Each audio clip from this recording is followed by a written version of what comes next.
अभी अभी की सबसे बड़ी खबरें निकलकर सामने आ रही है, बताएंगे, लेकिन उससे पहले रिक्वेस्ट है, वीडियो को अभी तक लाइक नहीं किया तो लाइक कर लीजिएगा और चैनल को सब्सक्राइब करके कमेंट में जय हिंद कहिएगा। बात करें पहली बड़ी खबर की, वारिस पंजाब दे चीफ अमृतपाल सिंह का चुनाव लड़ना तय, नामांकन फार्म हुआ स्वीकार। आखिर कैसे, बता दे, वारिस पंजाब दे प्रमुख अमृतपाल सिंह का नामांकन स्वीकार कर लिया गया है। जी हाँ, अमृतपाल पंजाब की खडूर साहिब लोकसभा सीट से बतौर निर्दलीय उम्मीदवार पर्चा दाखिल किया है। अमृतपाल सिंह का नामांकन फार्म बुधवार को स्वीकार कर लिया गया है। वो फिलहाल असम की डिब्रूगढ़ जेल में बंद है। पंजाब की सभी सीटों पर 1 जून को मतदान होगा, वोटों की गिनती 4 जून को होगी। इतना बड़ा मुजरिम दोस्तों चुनाव लड़ने के लिए नामांकन कैसे स्वीकार कर लिया गया, बता दें। अमृतपाल सिंह को पिछले साल अप्रैल में सख्त राष्ट्रीय सुरक्षा कानून यानी कि रासुका के तहत गिरफ्तार किया गया था। अमृतपाल बतौर निर्दलीय लोकसभा चुनाव लड़ रहा है। 9 मई को अमृतपाल द्वारा नामांकन फार्म और अन्य कागजी कार्रवाई के 2 सेट भरे गए और हस्ताक्षर किए गए। बंदी को 9 मई को डिब्रूगढ़ सेंट्रल जेल में अपने प्रस्तावक और वकील से मिलने की अनुमति दी गई थी। कहा यह जा रहा है कि उनके पिता के द्वारा दावा किया गया है कि संगत के कहने पर दाखिल किया गया है नामांकन। कट्टरपंथी सिख उपदेशक अमृतपाल सिंह के पिता तरसेम सिंह का कहना है कि अमृतपाल चुनाव लड़ने का इच्छुक नहीं था, लेकिन संगत के कहने पर उसने अपना मन बदल लिया। अब ऐसे में डिब्रूगढ़ जेल में बंद इस अमृतपाल के चुनाव लड़ने पर आपकी क्या राय है दोस्तों, कमेंट में लिखकर अवश्य बताइएगा। तो वहीं आपको बता दें, प्रधानमंत्री मोदी के बयान के बाद पाकिस्तान की गीदड़ भभकी। कहा, भारत अगर कोई दुस्साहस करता है तो वो उसका जवाब देने से नहीं हिचकिचाएगा। जी हां दोस्तों, पाकिस्तान भारत को दे रहा है गीदड़ भभकी। बता दें, प्रधानमंत्री नरेंद्र मोदी ने हाल में ही विपक्षी दलों पर निशाना साधते हुए पाकिस्तान को चूड़ियां पहनाने वाला एक बयान दिया था, जिस पर अब पाकिस्तान बौखला गया है। मंगलवार को पाकिस्तान के विदेश मंत्रालय ने कहा है कि भारत के नेता अपने चुनावी फायदे के लिए पाकिस्तान को अपनी घरेलू राजनीति में घसीटना बंद करें। इसी के साथ ही पाकिस्तान ने भारत को गीदड़ भभकी भी दे डाली है कि भारत कोई कदम उठाता है तो वो उसका जवाब देने से नहीं हिचकिचाएगा। पाकिस्तानी विदेश मंत्रालय के प्रवक्ता मुमताज जहरा बालोच ने एक बयान जारी कर प्रधानमंत्री मोदी और अन्य कैबिनेट मंत्रियों की पाकिस्तान पर टिप्पणी के संबंध में कहा कि हम अंतर्राष्ट्रीय समुदाय से भारतीय नेताओं की आक्रामक बयानबाजी पर ध्यान देने का आह्वान करते हैं। ये क्षेत्रीय शांति और स्थिरता के लिए गंभीर खतरा है। प्रवक्ता ने कहा कि भारत में चल रहे लोकसभा चुनाव अभियान के दौरान भारतीय नेताओं के पाकिस्तान विरोधी बयानबाजी में बढ़ोतरी हुई है, जिसे पाकिस्तान खारिज करता है। रक्षा मंत्री राजनाथ सिंह ने कुछ समय पहले कहा था कि पाकिस्तान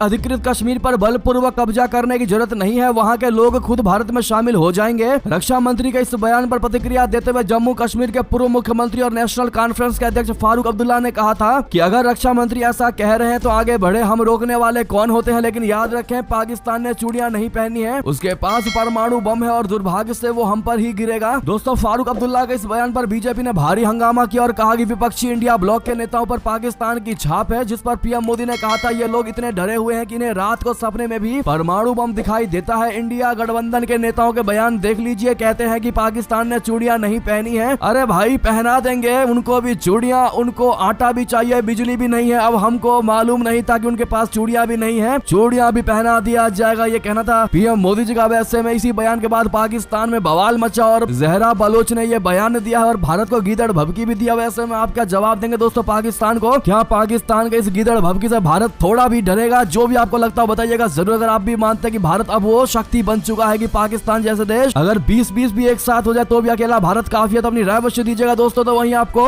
बड़ी खबर बता दे, इतना ही नहीं, पीओके भारत का हिस्सा है और हम उसको वापस लेकर ही रहेंगे। जी हाँ, बंगाल में गरजे अमित शाह जी। केंद्रीय गृह मंत्री और भारतीय जनता पार्टी का कद्दावर नेता अमित शाह ने बुधवार को पाकिस्तान के कब्जे वाले कश्मीर में विरोध प्रदर्शन का जिक्र करते हुए साफ साफ कहा है कि पीओके भारत का हिस्सा है और हम इसको लेकर रहेंगे। श्रीरामपुर में एक रैली को संबोधित करते हुए अमित शाह जी ने कहा कि 2019 में अनुच्छेद 370 के निरस्त होने के बाद कश्मीर में शांति लौट आई है, लेकिन पाकिस्तान के कब्जे वाला कश्मीर अब आजादी के नारों और विरोध प्रदर्शनों से गूंज रहा है। उन्होंने कहा कि 2019 में सरकार द्वारा अनुच्छेद 370 को निरस्त करने के बाद कश्मीर में शांति लौट आई है, लेकिन हम अब पाकिस्तान के कब्जे वाले कश्मीर में विरोध प्रदर्शन देख रहे हैं। पहले आजादी के नारे यहाँ सुनाई देते थे, अब वही नारे पीओके में सुनाई देते हैं। पहले यहाँ पत्थर फेंके जाते थे, अब पीओके में पथराव हो रहा है। पीओके पर कब्जे की मांग का समर्थन नहीं करने के लिए कांग्रेस नेताओं पर निशाना साधते हुए अमित शाह जी ने कहा कि मणिशंकर अय्यर जैसे कांग्रेसी नेता कहते हैं कि ऐसा नहीं किया जाना चाहिए क्योंकि उनके पास परमाणु बम है, लेकिन मैं कहना चाहता हूं कि ये पाकिस्तान के कब्जे वाला कश्मीर भारत का हिस्सा है, हम इसको लेकर रहेंगे। तो दोस्तों, वहीं आपको बड़ी खबर बता दें, गाजा में भारतीय सेना के पूर्व अधिकारी की हत्या पर संयुक्त राष्ट्र ने जताया दुख, इजराइल पर लगे आरोप। जी हाँ, कर्नल वैभव काले की मौत पर घिर गया इजराइल। यूनाइटेड नेशन ने कहा पहले ही बताया था जांच के आदेश। जी हां, गाजा के दक्षिणी इलाके में इजराइल के हमले में भारत के पूर्व सैनिक कर्नल वैभव काले की मौत हुई। इजराइल और हमास के बीच गाजा में जारी युद्ध के बीच ये पहला मौका है जब किसी भारतीय को जान गंवानी पड़ी है। इस घटना को लेकर भारत ने चिंता भी जताई है। वैभव काले के शव को भारत लाने की तैयारी हो रही है। इस बीच संयुक्त राष्ट्र संघ ने अहम खुलासा किया है जिससे इस घटना में इजरायली सेना की गलती नजर आती है। संयुक्त राष्ट्र के प्रवक्ता रोनाल्डो गोमेज ने कहा कि यूनाइटेड नेशन ने पहले ही इजराइल को बता दिया था कि उस इलाके में हमारे काफिलों का मूवमेंट हो सकता है। संयुक्त राष्ट्र के प्रवक्ता ने कहा कि यूनाइटेड नेशन ने इजरायली अथॉरिटीज को अपने काफिलों के मूवमेंट्स के बारे में बता दिया था। किसी भी मामले में ऐसा होता है, ये एक स्टैंडर्ड प्रोटोकॉल है। तो वहीं बता दे, ईरान आतंकवाद का निर्यातक। जी हां, भारत की चाबहार पोर्ट डील पर फिर बोला अमेरिका, जिसका जयशंकर जी ने दिया करारा जवाब। कहा छोटी सोच ना रखें। जी हां, भारत ने ईरान के साथ चाबहार पोर्ट के संचालन को लेकर 10 साल का करार कर लिया है। इसे लेकर अमेरिका की ओर से टिप्पणियां आई थी कि ईरान के साथ डील करने पर प्रतिबंध लग सकते हैं। इसे भारत के लिए सीधे तौर पर चेतावनी के तौर पर देखा गया था। अब अमेरिका की टिप्पणी पर जयशंकर ने प्रतिक्रिया दी है। विदेश मंत्री जयशंकर जी ने कहा कि छोटी सोच नहीं रखनी चाहिए और इस डील से पूरे क्षेत्र को ही फायदा मिलेगा। ऐसे अहम प्रोजेक्ट को लेकर छोटी सोच रखना ठीक नहीं है। उन्होंने कोलकाता में अपनी पुस्तक वाई भारत मैटर्स के बांग्ला अनुवाद के विमोचन के मौके पर यह बात कही। जी हाँ, जयशंकर जी ने कहा कि मैंने कुछ बयान देखे हैं लेकिन मैं समझता हूं कि यह मामला लोगों की समझ संवाद का है। असल में यह सभी के लिए फायदेमंद है, इस बात को समझना चाहिए। मैं समझता हूं कि लोगों को छोटी सोच नहीं रखनी चाहिए। विदेश मंत्री ने अमेरिका को उसका इतिहास भी याद दिलाया। जयशंकर जी ने कहा क्या उन्होंने पहले ये नहीं किया था? उन्हें खुद अपना ही पुराना रुख चाबहार बंदरगाह पर देखना चाहिए। अमेरिका इस प्रोजेक्ट को लेकर एक दौर में उत्साहित था और उसका मानना था कि ये अहम है, हम इस पर काम करेंगे। यानी कि हर तरीके से जयशंकर जी ने अमेरिका को धो डाला। दोस्तों तो वहीं बता दें, तीसरी बार प्रधानमंत्री जरूर बनेंगे पीएम नरेंद्र मोदी, हमें भी चाहिए उनके जैसा नेता। जी हाँ, पाकिस्तानी अरबपति ने जमकर की पीएम मोदी जी की तारीफ। जी हाँ, पाकिस्तान मूल के अमेरिकी अरबपति कारोबारी साजिद तरार ने प्रधानमंत्री नरेंद्र मोदी की तारीफ में कसीदे पढ़े हैं। उन्होंने कहा कि मोदी एक मजबूत नेता है जो भारत को नई ऊंचाइयों पर ले गए हैं और वो तीसरी बार देश के पीएम जरूर बनेंगे। पीएम मोदी न सिर्फ भारत बल्कि दुनिया के लिए भी अच्छे नेता है। उन्होंने उम्मीद जताई कि पाकिस्तान को भी उनके जैसा नेता मिलना चाहिए। बाल्टीमोर में पाकिस्तानी मूल के कारोबारी साजिद तरार ने कहा है कि पीएम नरेंद्र मोदी भारत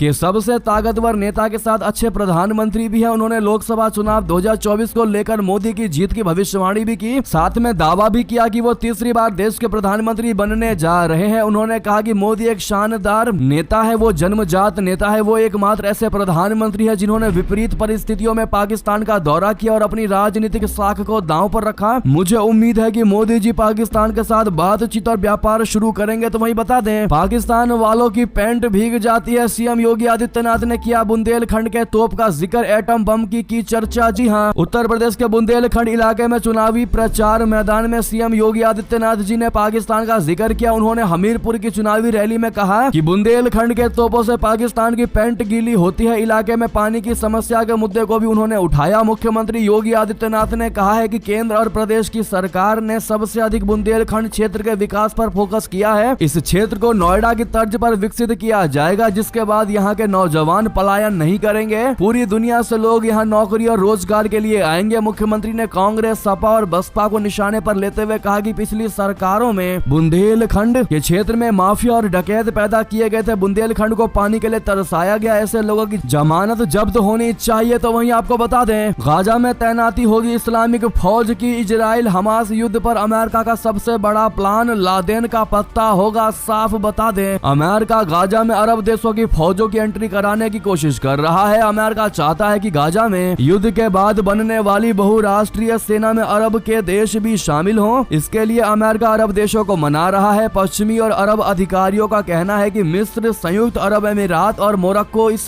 पहल पर विचार भी कर रहे हैं। बाइडेन प्रशासन अरब देशों को एक शांति सेना में भाग लेने के लिए कह रहा है, जो युद्ध समाप्त होने के बाद गाजा में तैनात होगी। अमेरिका अरब देशों के साथ इससे जुड़ी योजनाओं पर चर्चा भी कर रहा है। पश्चिमी और अरब अधिकारियों ने कहा कि मिस्र, संयुक्त अरब अमीरात और मोरक्को इस पहल पर विचार कर रहे हैं। तो वहीं बता दें, इतना ही नहीं, गाजा युद्ध में बाइडेन ने फिर लिया यू टर्न। इजराइल को $1 अरब अमेरिकी डॉलर से अधिक कीमत के हथियार भेजने पर राजी। जी हां, अमेरिकी राष्ट्रपति बाइडेन ने गाजा युद्ध मामले में फिर से यू टर्न मार दिया है। अब तक इजराइल को गाजा के रफाह पर हमले करने पर हथियारों की सप्लाई को बंद करने की धमकी देने वाले बाइडेन बदल गए हैं। अब बाइडेन प्रशासन ने प्रमुख सांसदों से कहा है कि अमेरिका इजराइल इजराइल को 1 अरब अमेरिकी डॉलर से अधिक कीमत के हथियार और गोला बारूद भेजेगा। अमेरिकी संसद के 3 कर्मियों ने यह जानकारी दी। उन्होंने बताया कि अभी ये जानकारी नहीं है कि हथियारों की ये खेप आखिर भेजी जाएगी तो कब भेजी जाएगी। तो वहीं बता दें, चीन को किनारे करने की तैयारी में म्यांमार। रशिया बनाएगा बंदरगाह और तेल रिफाइनरी, भारत को मिलेगी बड़ी राहत। जी हां, म्यांमार के जुंटा शासन ने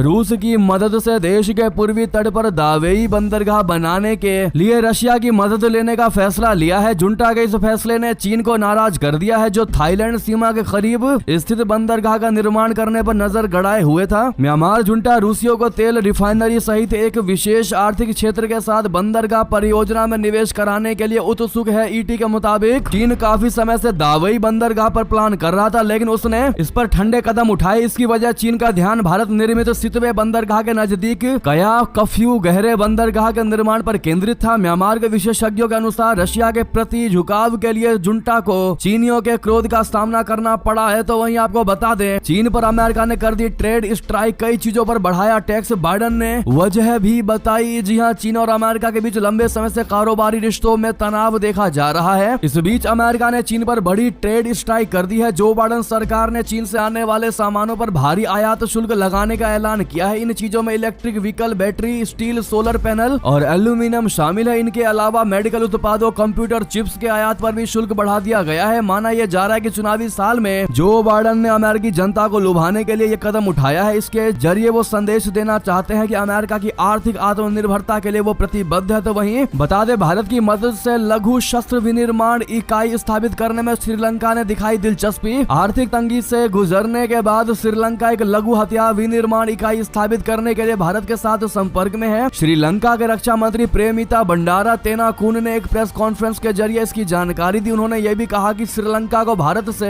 अभी बहुत कुछ सीखना है। रक्षा मंत्री प्रेमिता बंडारा तेनाकुन ने कहा कि देश में एक लघु हथियार विनिर्माण इकाई को स्थापित करने के लिए हम भारत से चर्चा कर रहे हैं। हम भारतीय समकक्षों के संपर्क में हैं। जी हां, तो वहीं बाल ठाकरे का नाम लेकर भावुक हुए पीएम मोदी जी। साथ में कहा, नकली शिवसेना का कांग्रेस में विलय होना तय है। जी हां, प्रधानमंत्री नरेंद्र मोदी जी ने आज महाराष्ट्र के डिंडा डोरी में विशाल जनसभा को संबोधित किया। इस दौरान उन्होंने कहा कि मोदी वंचितों के अधिकारों का चौकीदार है, वो उन्हें छीनने नहीं देगा। भारत ने जिस तरह से कोरोना वायरस के खिलाफ लड़ाई लड़ी, उसकी पूरी दुनिया प्रशंसा कर रही है। आगे उन्होंने कहा कि आज मोदी गरीब को पक्के घर दे रहा है, बिजली कनेक्शन दे रहा है, हर घर जल उज्ज्वला का गैस कनेक्शन दे रहा है। हमने कभी किसी का धर्म नहीं देखा, सबके लिए योजनाएं बनाई, सबको योजनाओं का लाभ दिया। मोदी जी ने कहा कि कांग्रेस की सोच है कि देश की सरकारें जितना बजट बनाती है उसका 15% सिर्फ अल्पसंख्यक पर खर्च हो, यानी धर्म के आधार पर बजट का भी बंटवारा। धर्म के आधार पर इन्होंने देश को बांटा और आज भी वो धर्म के आधार पर भांति भांति के बंटवारे करने में लगे हुए हैं। तो वहीं प्रधानमंत्री ने कहा कि ये नकली शिवसेना यानी उद्धव ठाकरे की शिवसेना नकली राष्ट्रवादी पार्टी का कांग्रेस में विलय होना पक्का है। जब इस नकली शिवसेना का कांग्रेस में विलय हो जाएगा तब मुझे सबसे ज्यादा याद बाला साहेब ठाकरे की आएगी। तो वहीं बता दें, मोदी करते हैं मुस्लिम विरोधी राजनीति, कटघरे में है बीजेपी का वोटर। असदुद्दीन ओवैसी का ये सबसे बड़ा बयान। दरअसल AIMIM चीफ असदुद्दीन ओवैसी ने भारतीय जनता पार्टी को वोट देने वालों को कटघरे में खड़ा कर दिया। साथ ही उन्होंने प्रधानमंत्री नरेंद्र मोदी पर मुस्लिम विरोधी राजनीति करने के आरोप लगाए हैं। हाल ही में पीएम मोदी ने कहा था कि वो हिंदू मुस्लिम की राजनीति नहीं करते हैं। ऑल इंडिया मजलिस इत्तेहादुल मुस्लिमीन के अलावा कांग्रेस ने भी भाजपा पर निशाना साधा है। हैदराबाद लोकसभा सीट से सांसद ओवैसी ने सोशल मीडिया प्लेटफॉर्म एक्स पर लिखा कि मोदी ने अपने भाषण में मुसलमानों को घुसपैठिया और ज्यादा बच्चे वाला कहा था। अब वो कह रहे हैं कि वो मुसलमानों की बात नहीं करते थे, उन्होंने कभी हिंदू मुस्लिम नहीं किया। उन्होंने सवाल किया कि ये झूठी सफाई देने में इतना वक्त क्यों लग गया, यानी कि पूरे तरीके से विपक्ष मोदी सरकार और मोदी जी को घेरने में लगा हुआ है। लेकिन क्या लगता है आपको, क्या विपक्ष कामयाब हो पाएगा? जो भी आपकी राय हो कमेंट में लिखकर अवश्य बताइएगा। तो वहीं आपको बता दें, अपने आवास पर महिला सांसद की सुरक्षा नहीं कर पाए तो दिल्ली की महिलाओं की क्या ही सुरक्षा करोगे। जी हां, सीएम केजरीवाल को बीजेपी ने घेरा। बता दें, आम आदमी पार्टी की राज्यसभा सांसद स्वाति मालीवाल के साथ सीएम आवास पर हुई अभद्रता के मामले में भाजपा, आम आदमी पार्टी और अरविंद केजरीवाल पर लगातार हमलावर है। इस मामले को लेकर भाजपा की महिला कार्यकर्ताओं ने दिल्ली के मुख्यमंत्री आवास के पास विरोध प्रदर्शन किया और जमकर नारेबाजी की। अगर आप भी मानते हैं कि इनका कहना वाकई में बहुत सही है तो अपनी राय अवश्य दीजिएगा। जो अपने आवास पर महिला सांसद की सुरक्षा नहीं करवा सकते, वो महिलाओं की आखिर सुरक्षा कैसे करवाएंगे? अगर आप भी मानते हैं कि जनता अब दिल्ली की वाकई में जाग चुकी है तो अपनी राय अवश्य दीजिएगा। तो वहीं ये थे की सारी बड़ी खबरें। आपको खबरें कैसी लगी कमेंट में बताना मत भूलिएगा। मिलते हैं आपसे अगली बड़ी खबर में, लेकिन इस वीडियो को लाइक करके चैनल को सब्सक्राइब करके बेल आइकन दबा के कमेंट में जय हिंद कहना मत भूलिएगा। और आज जितना ज्यादा हो सके इस वीडियो को शेयर कर दीजिएगा व्हाट्सएप, फेसबुक, ट्विटर के माध्यम से। मिलते हैं अगली बड़ी खबर में। बहुत बहुत धन्यवाद। जय हिंद, जय भारत।